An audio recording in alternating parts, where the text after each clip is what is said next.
Mendaki Tangga yang Salah, karya Eric Barker, bab 3, bagian 5. Sekali lagi, kita menghadapi persoalan batas. Dalam soal kencan, Anda tahu bahwa pada suatu saat Anda perlu berhenti melakukannya. Tapi kapan? Beberapa mungkin menjawab, ketika saya sudah bertemu dengan orang yang tepat. Tetapi, bagaimana Anda tahu jika orang berikutnya adalah orang yang lebih baik lagi? Apakah jawaban yang lebih realistis adalah ketika saya bertemu dengan orang yang sangat baik dan saya sudah bosan dengan semua omong kosong ini? Inilah yang menakjubkan. Ahli matematika telah menyelesaikan masalah ini. Ada sebuah rumus sederhana yang memberi jawaban yang tepat tentang berapa banyak kencan yang perlu dilakukan dan cara memilih orang yang tepat. Ini adalah apa yang disebut oleh para matematikawan sebagai penghentian masalah yang optimal. Berapa banyak orang yang perlu Anda kencani untuk menemukan kecocokan yang sempurna?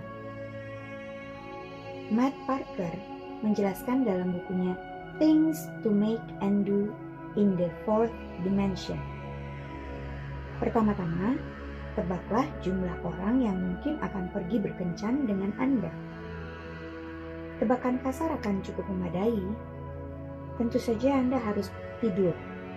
Mungkin Anda tidak pergi berkencan setiap malam, dan Anda akan ingin menikah sebelum usia 112 tahun. Jadi, angkanya tidaklah sebesar yang mungkin Anda bayangkan. Untuk menyederhanakan, katakanlah misalnya 100. Kita perlu mencari akar dari angka pangkat 2 dari itu. Ya, aplikasi kalkulator di ponsel pintar akan membantu Anda menemukan cinta sejati. Dalam contoh kita, akar pangkat 2 dari 100 adalah 10. Sekarang, pergilah berkencan dengan 10 orang dan dengan sopan katakan kepada mereka, "Tidak, terima kasih." Tetapi pastikan untuk memperhatikan siapa yang terbaik dari ke-10 orang itu. Lalu, teruslah berkencan sampai Anda menemukan seseorang yang mengguncang dunia Anda. Lebih dari yang dilakukan oleh satu orang yang terbaik itu. Dari sudut pandang matematika, orang ini adalah kecocokan Anda, jodoh Anda.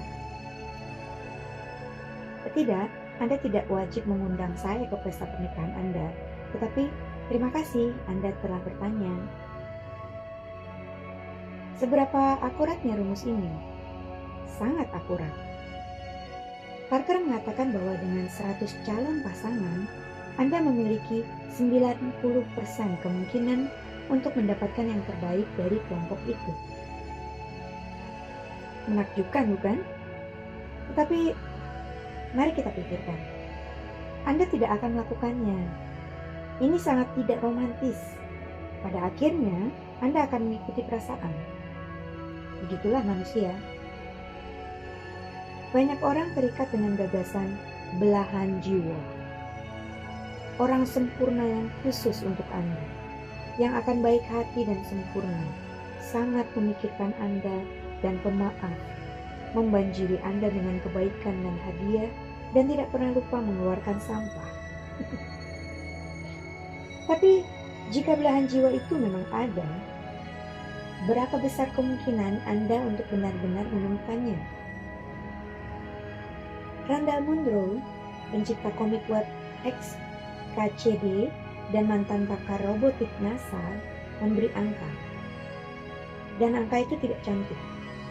Peluang Anda untuk bertemu dengan orang yang sempurna itu akan terjadi dalam 1 masa hidup dari 10.000 masa hidup. Aduh, saya tahu, itu menyedihkan. Tetapi sebenarnya ini adalah informasi yang sangat menolong, karena sebuah kajian dari Andrea Lockhart menunjukkan bahwa orang-orang yang mengharapkan relasi ala dongeng mengalami lebih banyak kekecewaan daripada orang-orang yang tidak mengharapkannya. Jadi, apa masalahnya di sini? kita bermimpi, tetapi kita tidak mempertimbangkan realitas.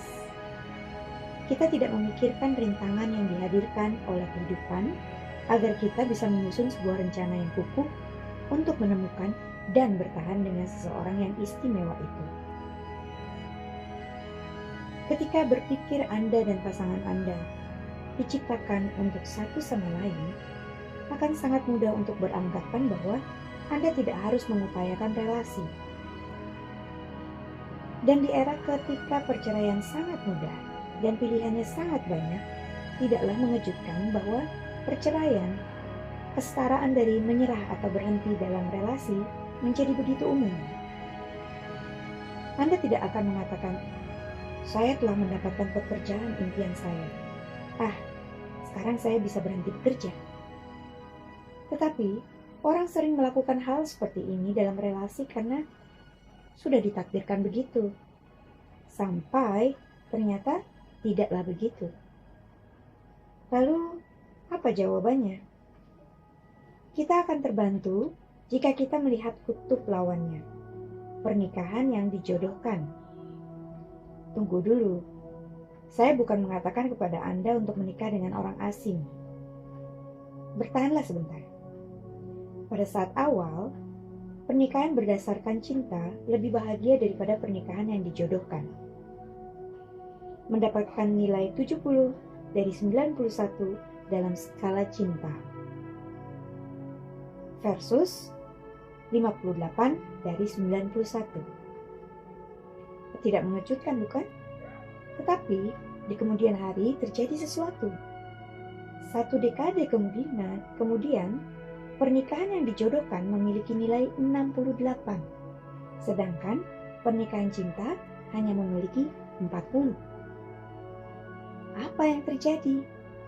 Banyak hal. Salah satu faktor kunci adalah dalam pernikahan yang dijodohkan, Anda perlu lebih menghadapi realitas sejak hari pertama.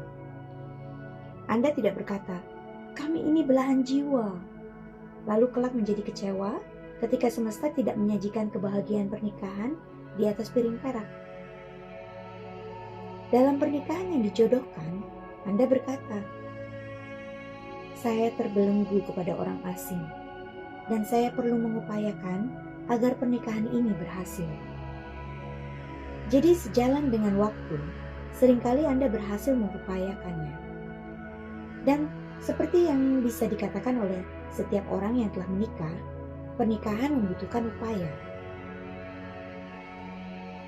Memiliki impian itu tidaklah buruk, tetapi kita membutuhkan sedikit lebih banyak daripada itu untuk mencapai sukses dalam hal apapun, entah itu relasi maupun karir. Kita harus menghadapi tantangan hidup dengan berani dan bukan mengambil pendekatan ala burung unta yang menyembunyikan kepalanya di pasir. Penelitian mendukung hal ini.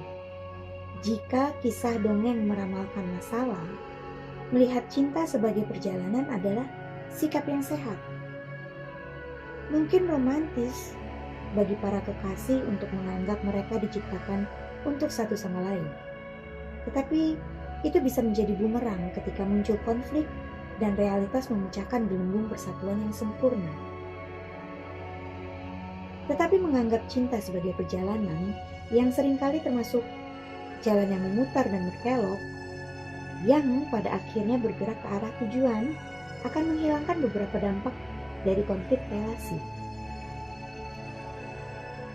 Apa sistem yang akan mampu? Apa sistem yang akan ampuh ketika Anda mencoba mewujudkan impian menjadi kenyataan? Bagaimana Anda tahu apa yang harus dihentikan dan apa yang harus diperjuangkan? Seorang peneliti memunculkan sebuah sistem yang luar biasa sederhana. Sistem ini disebut WOOP, WOOP. Gabriel Oettingen adalah orang yang skeptis. Sebagai seorang profesor psikologi di New York University, ia tidak bisa menerima hal-hal yang mengatakan bahwa hanya dengan memimpikan apa yang Anda inginkan, Anda bisa secara pasif mendatangkan kebahagiaan ke depan pintu. Jadi, Ia melakukan beberapa kajian dan ternyata ia benar. Sebenarnya, ia lebih dari benar. Bermimpi bukan saja tidak mendatangkan apa yang Anda inginkan, malah sebenarnya melukai peluang Anda untuk mendapatkan apa yang Anda inginkan. Tidak, teman-teman. The Secret tidak berhasil. Ternyata, otak Anda tidak terlalu pandai membedakan fantasi dari realitas. Inilah sebabnya mengapa film sangat menyenangkan. Ketika Anda bermimpi, otak Anda merasa bahwa Anda sudah mendapatkan apa yang Anda inginkan. Jadi ia tidak lagi mendatangkan sumber daya yang Anda butuhkan untuk memotivasi diri dan mencapai impian. Sebaliknya, otak menjadi rileks dan Anda lebih sedikit berbuat, lebih sedikit mencapai, dan impian itu tetaplah menjadi impian. Pemikiran positif itu sendiri tidak berhasil. Apakah Anda memimpikan betapa langsingnya tampilan Anda dengan baju renang setelah diet yang Anda rencanakan? Perempuan yang memimpikan itu kehilangan 12 kg lebih sedikit dibandingkan perempuan yang tidak memimpikan itu. Bagaimana dengan menghayal tentang mendapat pekerjaan yang sempurna? Mereka yang berkubang dalam hayalan itu mengirim lebih sedikit lamaran pekerjaan dan mendapatkan lebih sedikit tawaran pekerjaan. Siswa yang membayangkan nilai A besar untuk semesternya menghabiskan lebih sedikit waktu untuk belajar dan mendapatkan nilai yang lebih rendah. Jika bermimpi sangatlah buruk, mengapa kita melakukannya? Karena ini adalah kesetaraan mental dari mabuk. Terasa sangat enak saat ini, tetapi tidak menjurus ke hal-hal yang enak di kemudian hari.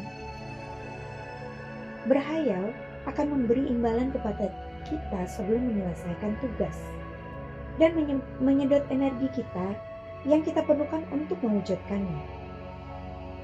Lebih banyak mimpi pada saat ini berarti lebih sedikit pencapaian pada saat nanti. Meskipun pembicaraan yang positif kepada diri sendiri dan optimisme jelas dapat membantu kita untuk tidak menyerah, keberadaan mereka tidak menjamin bahwa kita akan mencapai tujuan. Bermimpi bukan pada dasarnya buruk. Itu hanya merupakan langkah pertama. Langkah selanjutnya adalah menghadapi pembunuh mimpi yang jahat yang bernama realitas, serta rintangan yang akan selalu hadir. Setelah bermimpi, pikirkan, apa yang menghalangi hayalan saya dan apa yang akan saya lakukan untuk mengatasinya.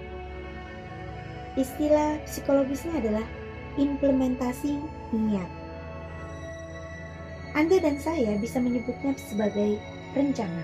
Dalam sebuah kajian, Peter Goldwasser dan Veronica Brandstadter menemukan bahwa hanya dengan merencanakan beberapa hal dasar, misalnya kapan, di mana, dan bagaimana melakukan sesuatu, membuat para siswa memiliki kemungkinan 40% lebih besar untuk menindaklanjuti tujuannya. Dan kata ajaib itu adalah jika dan maka. Untuk setiap tantangan, hanya dengan berpikir jika terjadi X, maka saya akan menanganinya dengan melakukan Y. Sudah akan menciptakan perbedaan yang besar. Seberapa berdayanya kedua kata sederhana ini?